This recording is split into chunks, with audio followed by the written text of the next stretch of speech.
I'm with the band. Music and interviews you're going to like. Welcome to I'm with the band here on the Mesh Podcast Network. I'm your host, Andrew Moose. If this is your first time listening to I'm with the band invites musicians of all types to discuss their current projects, their touring lives, or, let's face it, folks, their lack of touring lives right now, and their lives as musicians. We'd love for you to hit that subscribe button on whatever platform you're using right now so that you can get all these I'm with the band episodes beamed directly to your favorite device as soon as we drop an episode. If you might be considering advertising on the Mesh Podcast Network, it's a great way to reach a targeted audience. And honestly, I've only heard the people who listen to our podcast here on the Mesh are rich and they're beautiful, and all they want to do is spend money with your company. So just go ahead and head over to themesh.tv/advertise for more information. Well, my guest today on I'm with the band is Mr. Matt Hogan of the North Carolina-based band Shattered Glass. Matt, what's up, man? Thanks for joining today. What's up, man? Good to see you. Oh, man, not a whole lot. Just loving being back in the studio with somebody face to face. It's right. Socially distanced and masked. Yeah, it's a little weird. Yeah, I've never done a podcast in a mask either, so this is a new one for me. But yeah, let's talk Shattered Glass music, man. I got to listen to some of your tunes, and man, it's a really cool like rock and country vibe. Like it's so neat, diverse. Man. It's very diverse. Yeah. So tell us, like, how did Shattered Glass from the inception to now, man? Let's talk about it. Well, actually, it all started. My dad's a big performer. He's a big performer. He's in country and everything. And I started when I was probably 12 years old, and my first song was Hotel California. Oh, cool. So that's the first thing I ever did, you know. Right. And then it moved on up, and then when I got older, about 18 years old, I was doing stuff by Nirvana. Mm-hmm. So my first show was playing Nirvana tunes. Oh, right on. Yeah. That was the first song, Come As You Are, was my first song that I ever learned on the guitar. Yeah, that's one of them.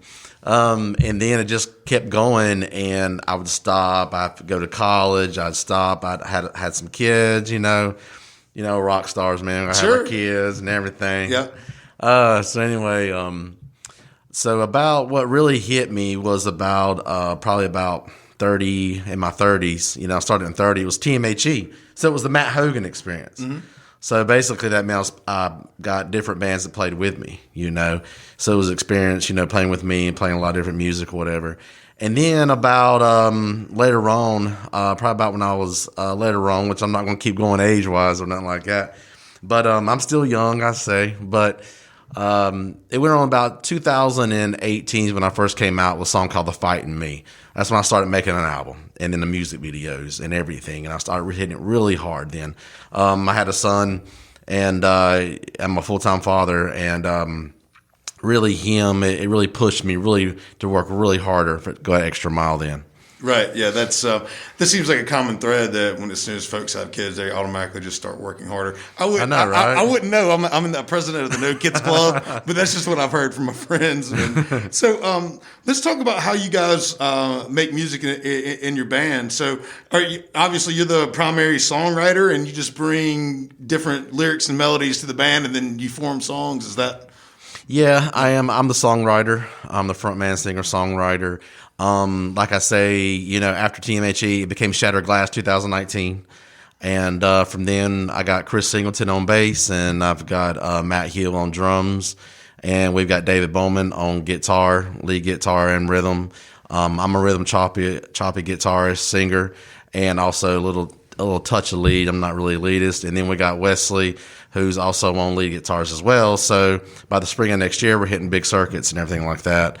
So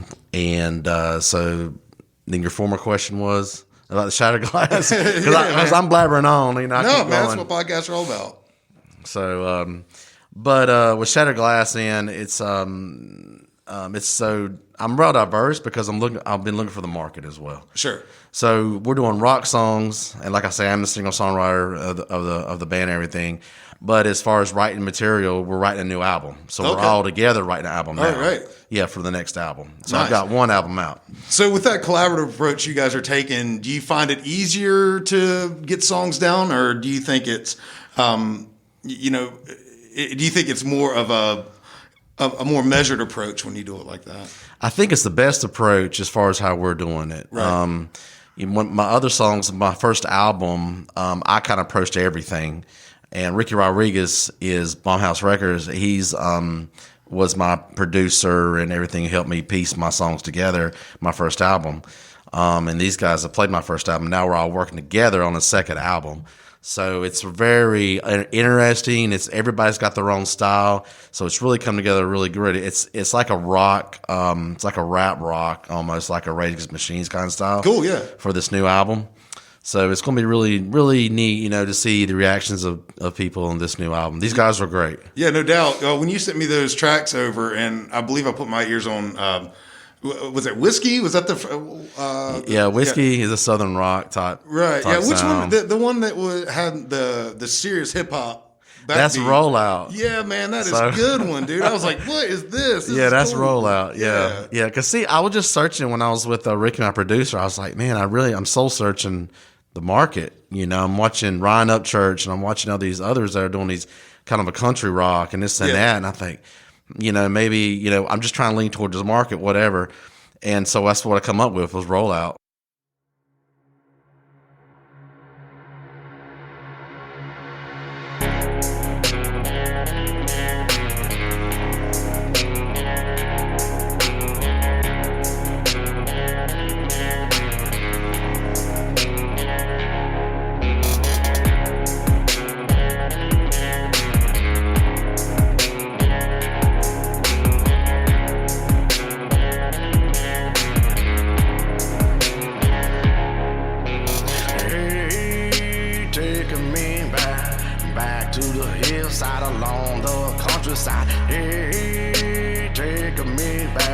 Show you how to hold down, how to really get down. Go down, downtown to a little showdown with a new style that'll make you wanna get down. Roll out.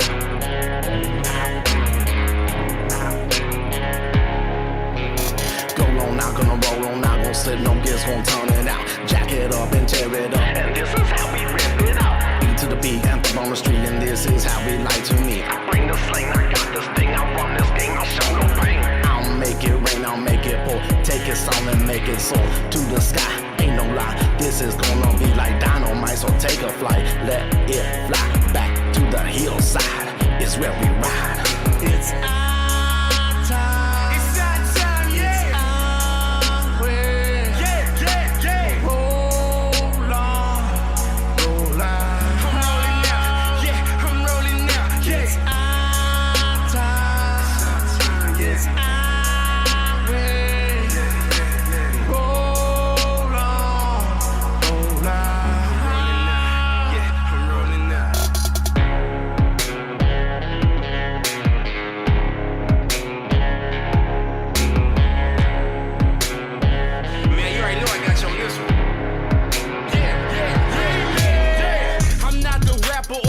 rapper to rap on this. But when I rap on this, you know I gotta act on this. I'm not the road tie, but I roll out. If you know about me, you know how I'm rolling. Okay, so let's get it, man. You know the slogan. Are in Philly with Matt Hogan in the town. It don't matter, man. You know how we do it. Understand, man? Yeah, this that Carolina music. What's up?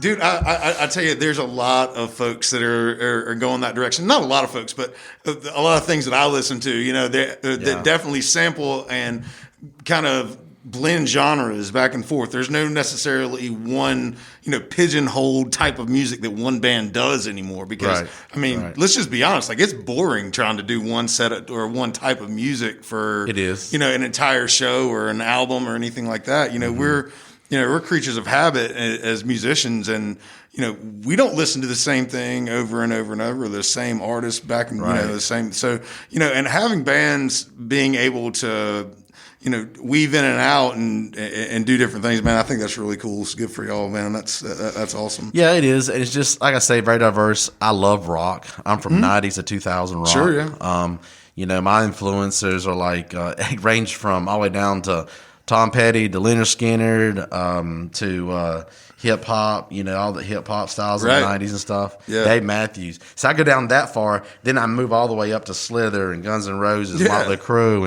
and so I got a big variety of man. I'm the same.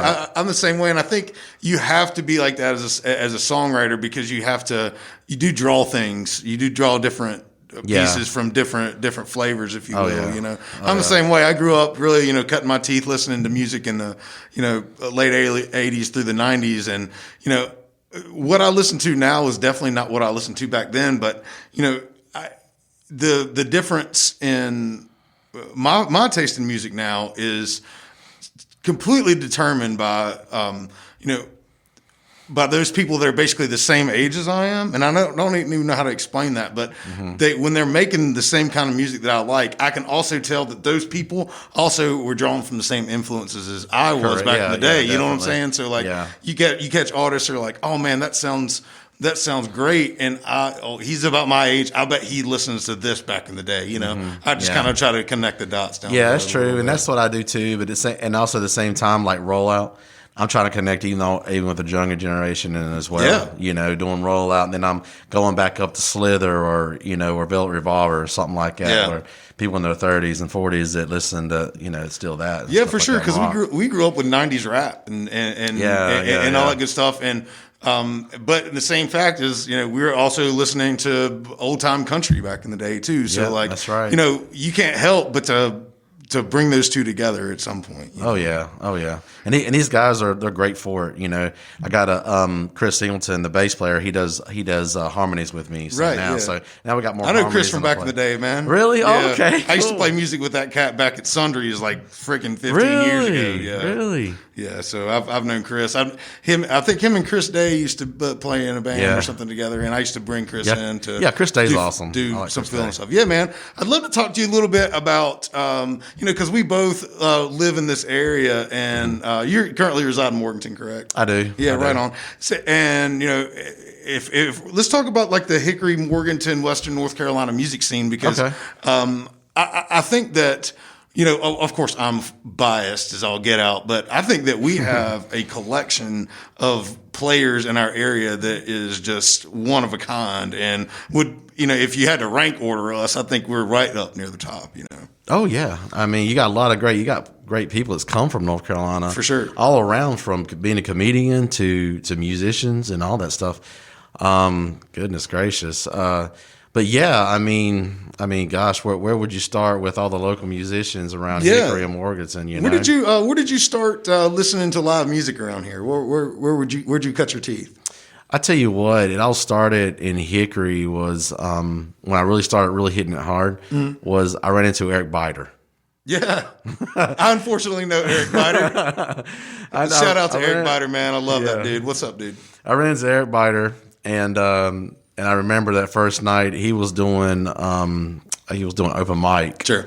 Gosh, I can't remember all his names, but he was doing open mic. So I was playing a little bit there, and it was here downtown Hickory where as a place they had shut down right downtown. I can't remember what it was called now. Vault. It was a Vault then. Okay, right. Yeah. So I opened up for Almost Kings down there. Oh, cool. So pretty much Eric Bider kind of started me off there. And so I was playing there for a little bit and stuff, and it's so funny because I'll never forget the day I have a pad I put up for my music, and it's got my set list on it and stuff. And I got so many cover songs that I'm not really. I do original bands who we are, But I do so many covers. Sometimes I'll have some lyrics there or something every now and right just on. to spot Oh, on. I am you know? a huge cheater. You I know, use the yeah. iPad everywhere, man. And Eric told me, he says, "Man, It's when a that crutch. Eric's like, when that thing dies, you're done, right?" You know, Eric, man, he doesn't even. I mean, he's like a jukebox, man. He don't use nothing. He just knows it all. Yeah, for sure. I like Eric. He's a good motivator. He was a good absolutely. motivator for me. Yeah, he's another one of those talented musicians that falls into that category. And, Yeah. you know, there's just so many other great venues and musicians that are in our area. I just, Oh yeah, you got Opal Moon, Eric, and then of course Eric Biter and the band he's playing with now. I'm not sure what they're called. I can't remember. Sunset Strip. Yeah, that's right. That's Yeah. right. And then you got L.A. Freeman and their band. Yeah. You know, they're great players. Yeah, for sure. Yeah, you have all kinds of like different veins, and I produced another podcast with a comedian, and he equated something to, and I agreed with him. Like, we musicians are basically like ships passing each other in the night. Like, we don't ever get to really see one another a whole right, that's lot. right, that's you know, right. because we're always out playing. But Yeah, you know, when yeah. we do get to see one another, it's just like, you know, like old friends.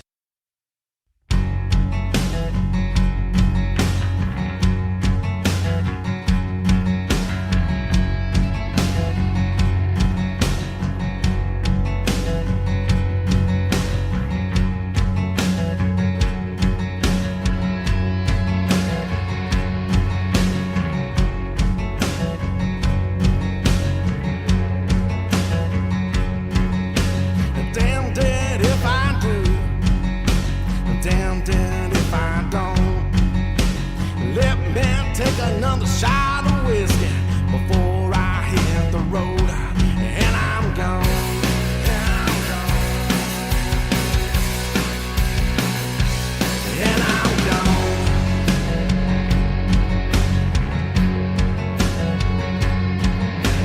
Wake up in the morning, rising to my feet. Let me take another shot of whiskey before I hit the street.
Again, I'm with Matt Hogan from Shattered Glass. If we'd love for you to head over to the Mesh.tv and check out all of our other shows on our network. You know, we got John Reap, Country-ish. I guess I'll do it with Pat House, Madigan's Pubcast, all kinds of other organic podcasts produced right here in Western North Carolina. So go over to the Mesh.tv and check all those out. Make sure you subscribe and all that good stuff. So Matt, I ask everybody this that comes onto this show, especially North Carolina-based guys. What's your favorite venue that you've played in North Carolina? In North Carolina? Or festival? We'll let you go. Okay. Well, let's see. In North Carolina, it's probably going to be the Silver Bullet. We played there about a month, maybe 2 months, about 2 months ago, maybe. And it was really, for me, it was cool. It was kind of for me, I've been playing a lot of bars. I play 120 shows a year. Sure, yeah, that's much. And so I do solos and a full band stuff and maybe duos or whatever. And when I played there, it felt really different. It felt more professional. Right.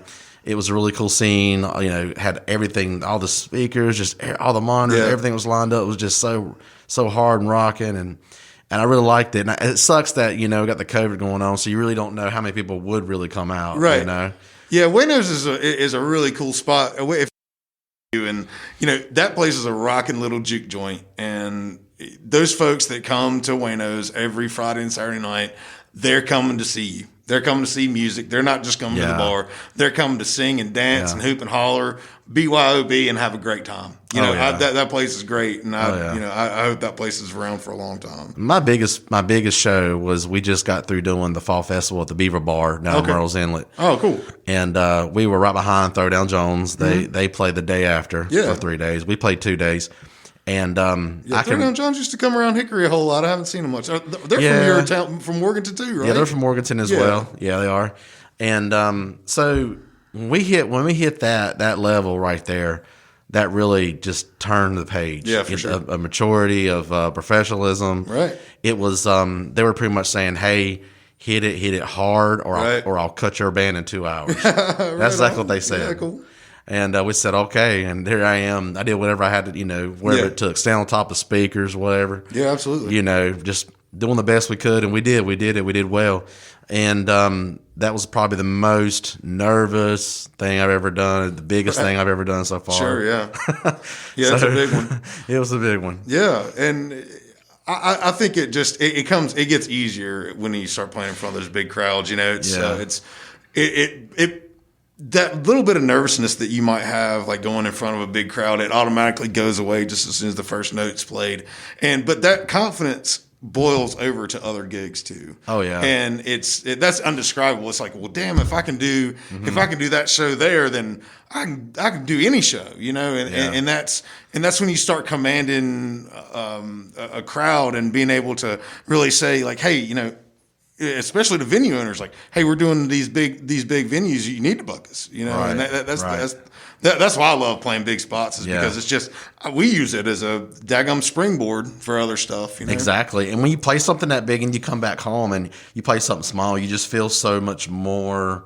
I don't know what it is for me. It just makes me feel so much more mature as a musician. Yeah. You know, and what we do, because when you get on stages like that, and you're hitting the set list, and you're hitting straight song after song, and you got to have entertainment, and it crosses from being a bar band to an entertainer. Yeah, 100%. Yeah, 100%. And you pick up things when you play those bigger venues, and it's like, and it does cross pollinate to the other ones. You know, it's you get out there and you have confidence, and you know, the more that you do, the more you want to do, and you know. And after you do a few of those, you get it. You know, you understand how it works, and especially with your band, you figure out the tricks of it. You say, okay, well, that song didn't work, but this one will, and you learn how to play with the crowd almost. You know? You're already thinking me. You're already thinking what I'm thinking. Yeah. Dude. I'm telling you, man. It's like I'm already taking some after that show. We're already taking some songs out, adding some others. Mm-hmm. You know, getting our next album ready for next spring. because that's when we'll start hitting the circuit again, and they're going to have us on the circuit. So we're excited. That's about great, that. man. Yeah. So you guys wanting to go out and tour as an original band, that's a very difficult thing to do in today's day and age, especially making that jump from smaller venues to festival circuits or something like that. Oh, yeah. And the way that you do that capture that crowd, I've found is that you do your original songs and then you sprinkle those. Select covers in. We do, and that's what we do. Yeah, for sure. And it's so cool. We got off stage at the Beaver Bar with the first set, and had people come up to me, "Hey, y'all gonna play more of them original Shattered Glass that's songs?" what it's all about. Yeah, we will.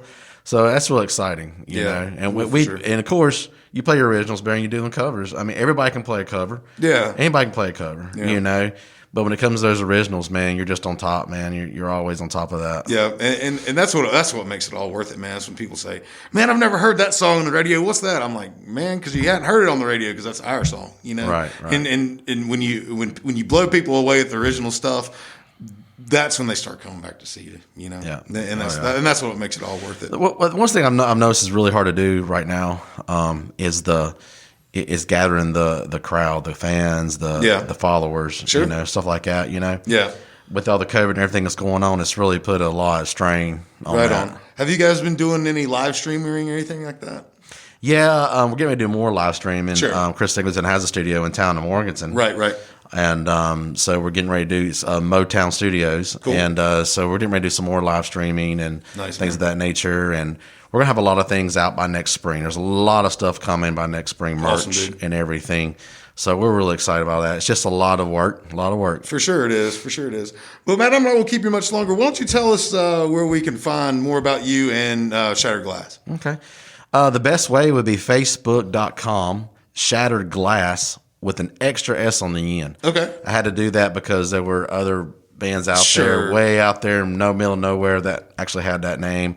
So we had to put the extra S on there Right on. so you go straight to us. Right, cool. Well, we'll link it back to our description here. Yeah, But, yeah. man. I appreciate you so much coming in.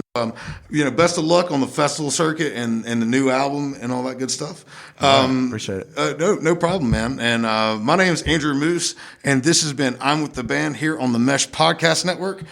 Don't be afraid, and don't forget to be kind to one another, and have a great show.